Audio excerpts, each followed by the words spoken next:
안녕하세요. 대치동 빅마우스입니다. 지금 굉장히 피곤합니다. 수능 독서, 오늘 치러진 수능 독서 해설 강의를 가장 먼저 올렸고, 그 다음에 이제 새벽 2시인데, 요거 하나 올리고 자려고 카메라 켰습니다. 일단, 이제 선배들은 대학을 가게 됐고요. 이제 여러분들이 주인공입니다. 지금 현재 고2인 친구들이 있죠. 자, 이런 친구들 이제 뭘 어떻게 해야 되나, 요거 한번 찍어보도록 하겠습니다. 일단 여러분 이제 여러분들이 예비 고3이기 때문에 평가원 기출문제 중에서 6평, 9평 수능을 보셔야 됩니다. 요걸 이제 요걸 자료 삼아 보셔야 되고 이거를 이제 1년간 한 10번 넘게 보셔야 돼요. 거의 20번 가까이 보시면서 거의 다 외워질 정도로 보셔야 하는데 자, 뭐 세부적인 방법은 차차 말씀을 드리도록 하고 일단 지금 등급대별로 조금 나눠서 설명을 드리면 일단 본인이 하위권이라고 생각하는 친구들은 기출문제 중에 2000학년도부터 2010학년도까지의 기출문제를 펼치셔서 문제는 풀지 마시고 지문만 분석하셔야 됩니다. 지문만. 어떻게 분석하는지는 제가 이제 나중에 말씀드리도록 하고요. 나중에 말씀드리도록 하고 지금은 이제 문제는 풀지 말고 지문 분석을 먼저 하라는 말씀을 좀 드리겠습니다. 지문 분석이라고 한다면 이걸 뭐 형식이나 전략은 뭐 나중에 말씀드릴게요. 지금은 어떻게 해도 좋습니다. 일단은 무조건 뭐 100번을 읽든지 아니면 뭐 전부 다 필사를 하든지 제가 하고 싶은 말이 뭐냐면 이해를 하셔야 된다는 거예요. 이해를 100% 하셔야 된다는 거예요. 문제를 보지 않은 상태에서 지문만 먼저 100% 이해하려는 노력을 하셔야 한다는 겁니다. 자, 일단 여러분들께서는 국어에 대한 자신감이 없을 거예요. 절대로 문제 먼저 풀지 마세요. 문제를 먼저 푸는 순간 여러분들은 국어에 흥미가 떨어지게 되고 수능 전선에서 멀어질 겁니다. 일단 요 기출 문제를 먼저 지문 분석을 하시고 이걸 100% 이해하려고 노력을 하시는 과정에서 등급이 한두 등급 정도 올라갈 겁니다. 뭐, 제 말은 믿으셔도 됩니다. 왜냐하면 임상 실험을 굉장히 많이 거쳤거든요. 8등급, 7등급 친구들이 1등급, 2등급, 3등급으로 불과 1년도 채 되지 않아서 뭐 6개월, 5개월 만에 그렇게 올라간 사례가 굉장히 많습니다. 자, 그래서 하위권 친구들은 이렇게 진행하시면 되고요. 중위권 친구들은 다 하긴 해야 돼요. 어쨌든 다 하긴 해야 되는데 일단 중위권 친구들은 스타트를 하실 때 2011학년도부터 2016학년도 먼저 지문 분석을 하시면 좋습니다. 자, 왜냐하면 2000학년도부터 2010학년도 문제가 제일 쉬워요. 제일 쉬워요. 지문도 비교적 제일 짧고 뭐 답도 문학은 조금 뭐 늘어지는 게 있긴 한데 독서 같은 경우는 비교적 쉽게 답이 나옵니다. 지문도 딱딱 떨어집니다. 그 다음에 이제 2011학년도부터 2016학년도까지가 중간 난이도예요. 사실 2016학년도는 조금 어려운 난이도기는 한데 교육과정 상에서 문제 유형을 좀 요 시기에 비슷하게 냈거든요. 그러니까 네 개의 시대로 자를 수가 있는데 크게는 뭐 세 개, 작게는 그 좀 자세하게는 네 개의 시대로 쪼갤 수가 있는데 일단 2000에서 2010까지가 제일 쉽고 2011부터 2016이 중간 난이도고요. 그다음에 제일 어려운 게 2017에서 2022거든요.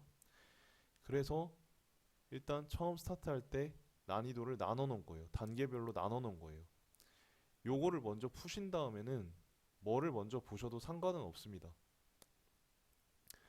만약에 이제 본인이 이런 분류를 따르기 싫다 그러면 요 뭐 제일 최신 거부터 역순으로 돌아가시는 걸 추천드리는데 하위권이나 중위권은 요거부터 하게 되면 분명히 나가 떨어집니다.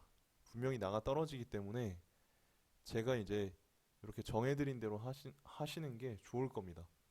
뭐 협박이 아니고요. 요게 제일 좋더라고요. 결국은 이렇게 돌아오게 됩니다. 중위권 같은 경우에는 최신 기출을 풀 실력은 안 되거든요. 아직. 그래서 천천히 좀 쌓아가자라는 여유를 가지고, 마음의 여유를 가지고 보시다 보면 요거를 이제 100% 이해할 때쯤 되면 이제 역시나 한두 등급 정도 올라가면서 최신 기출을 풀 자격을 얻게 되십니다.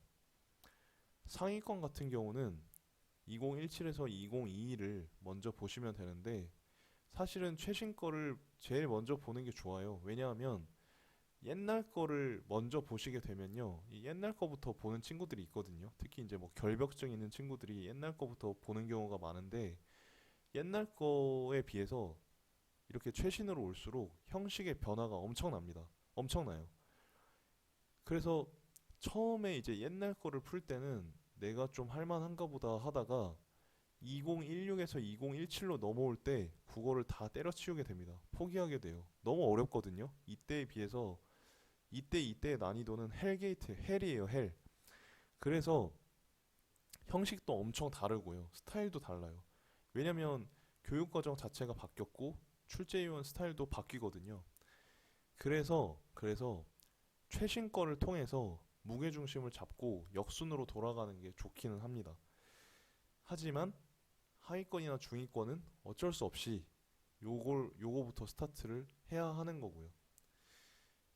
다시 한번 말씀드리면 하위권은 순차적으로 올라오시면 되고 중위권은 이 2011에서 2022까지 올라오셨다가 내려가셔도 되고 내려갔다가 올라오셔도 됩니다. 상위권 같은 경우는 요거 풀고 쭉 내려가시면 돼요. 근데 내려가면서 느끼실 거예요. 엄청 쉽구나. 엄청 쉽구나. 자, 대신에 아직 교육청이나 사설 생각은 하지 마십시오. 나중에 제가 언제 사설을 풀어야 하는지 꼭 필요하다면 뭐가 좋은지 각각의 사설 모의고사 특성도 설명해 드릴 테니까 일단은 건드리지 마시고 대기하시면 됩니다. 자, 한 가지 중요한 게 빠졌는데요. 뭐가 빠졌냐면 여러분 기출문제 서점에 가서 그 기출문제집을 보시게 되면 영역별로 돼 있는 게 있고 이제 연도별로 돼 있는 게 있어요. 이거 이제 현장에서 여러분 선배들 상담하다 보면 이거 굉장히 많이 고민하거든요. 자, 이거는 제가 나중에 더 자세하게 말씀드릴 건데 일단 여러분들께서는 어, 그러니까 이게 지금 뭐라고 이해하시면 되냐면 영역별은 말 그대로 독서, 문학, 뭐 언매, 화자 이렇게 나뉘어져 있는 거고요. 연도별은 이게 모의고사 형식으로 돼 있는 거예요. 그러니까 다 섞여 있는 거야. 그 우리 일반 모의고사 시험지 형식 있죠? 이걸 의미하는 거거든요.